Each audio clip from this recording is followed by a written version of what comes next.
মোৰ চব আশাই পূৰণ কৰিছে, চব আশাই মোক পূৰণ কৰিছে। মাত্ৰ এটা আশাই মোক পূৰণ কৰি এটাই মোক বহুত ধনী মানুহ বনাই। মই মাত্ৰ সিহঁতক দেখুৱাব খুজিছোঁ যিয়ে টকাৰ মুনাফলত নিজকে ৰজা বুলি ভাবি ঘূৰি ফুৰে, সিহঁত দানৱ। আৰু দয়া মৰমৰ এখন যিয়ে নকৰে কান্ধত কঢ়িয়াই ফুৰে, সি কিন্তু ৰাঘৱ হয়। ৰাঘৱ ঐ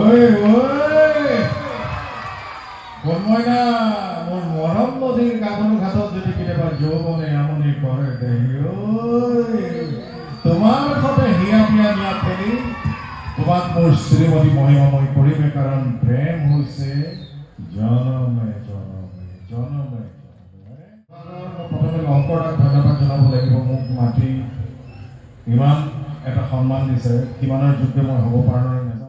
জুবিন গাৰ্গে দিগন্ত ভাৰতী